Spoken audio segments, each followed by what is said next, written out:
few minutes, let me demonstrate the on-job training assistant on diversity business case. Okay. First, let's recap the system structure of the COALA cognitive advisor structures. The on-job training assistant involve 4 modalities, include cognitive advisor, natural language processing unit, and dialogue management, and data collection and management, and Y engine. Especially for the cognitive advisor, it could capture operators' knowledge and best practice, recommend solutions, courses, and work instructions, and provide text-aware recommendations. Based on the COALA project, we have implemented the following functions, including retrieve work instructions and training materials, share product settings and comments. The third one will be the share the knowledge about issue handling, and the fourth one will be the recording user feedback and suggestions. And our objective or proposed functions are to stable production and higher through output and better OEE.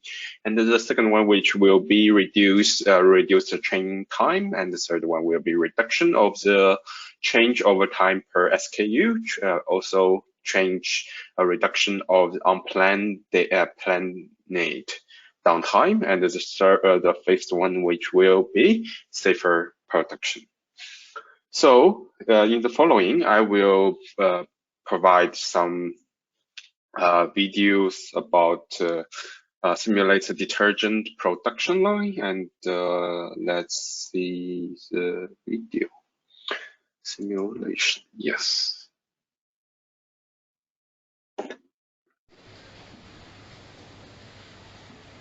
We've developed a chatbot called COALA to help new operators of a detergent production line.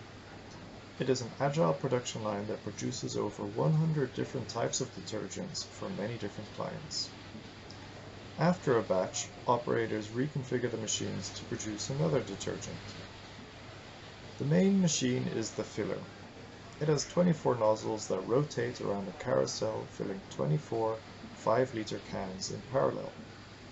The operators must find the optimal filling pressure and speed for each product. The operator's goal is to complete the batch as fast as possible while maintaining high quality and safety. After each can is filled with detergent, it is weighed by the weight checker.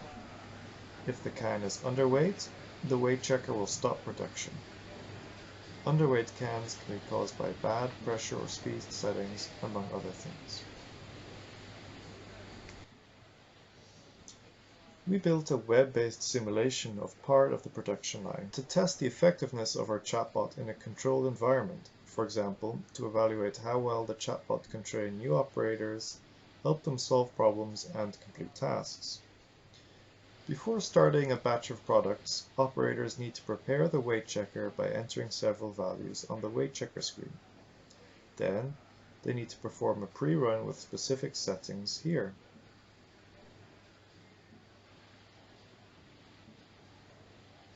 Lastly, they need to set an appropriate pressure and speed on the filling screen before pressing start.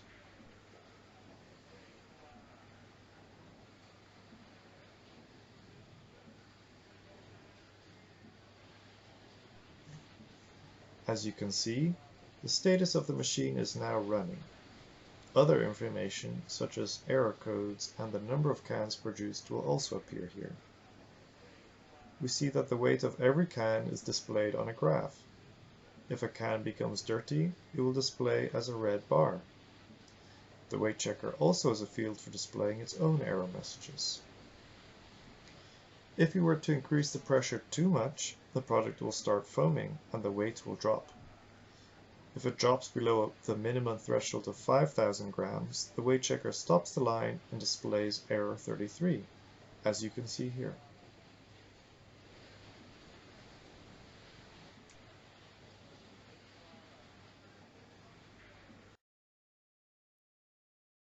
Yes, this is a demonstration for the simulated detergent production line, and the next video, we will show you the on-the-job training assistant.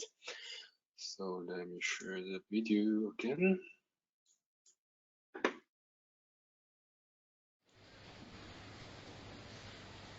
The chatbot was built to help new operators run the production line, solve problems, share newfound knowledge, and perform supporting tasks like creating issue reports. The chatbot uses buttons to help users interact efficiently. For example, when you ask what it can do, or simply type options, it offers you a list of commonly used features. The user can choose to use the buttons or type their own message manually. Furthermore, the chatbot is connected to the simulated production line, so it can use information like the current settings or error codes to facilitate interactions with users. If the user asks for a status update, they are given live information from the simulation. You can ask for instructions on how to perform specific tasks, like how do I perform a pre-run? And the chatbot will then provide you with a link you can click on to open instructions in a new browser tab.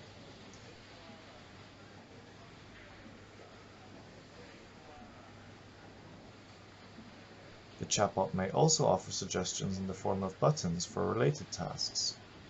If you've solved an issue, you can use the chatbot to document it. You can type, "I have an issue to report." It will then ask you a series of questions about the issue, starting with a description of the symptoms, followed by machine component, product number, and error code. It uses the live data from the simulation to suggest answers. You can always manually type a response too. Then it asks for what you think caused the problem, and finally how you solved it. This information is recorded in a knowledge base that the chatbot can draw on to help other operators solve similar issues. For example, if someone else were to type, "I need help solving an issue," they will also be asked to describe the symptoms and the same set of details. It will then provide the user with any causes and solutions that it found on similar problems.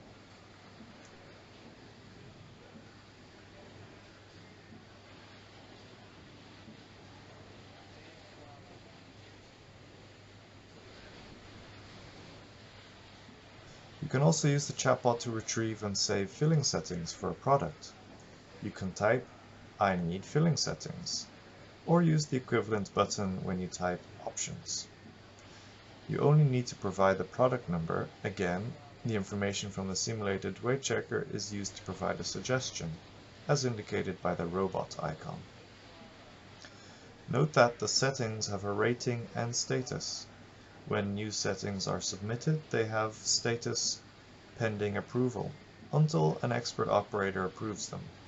However, anyone can rate the settings. Imagine if you just used the settings that you were recommended but they were a disaster. You can give a rating of 1. The status will change to pending review and you will be asked to save new settings. You can type, "These settings were bad," or "I want to rate these settings." Note that you can only rate settings you just asked for, so if you reset the chatbot, it won't remember what settings you were talking about.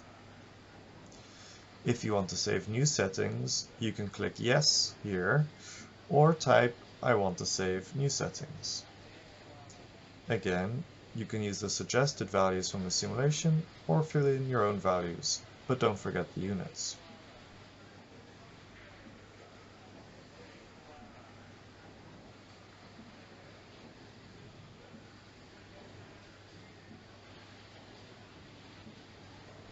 Finally, you can submit a support ticket or suggestion to the developers of the chatbot. If you encounter a bug or have a feature to suggest, you can type, "I want to create a ticket," and then you can provide a description. For example, "I want to record product viscosity along with the filling settings," and then a title, for example, "Viscosity for filling settings." This will create a ticket that the developers and other users can comment and vote on.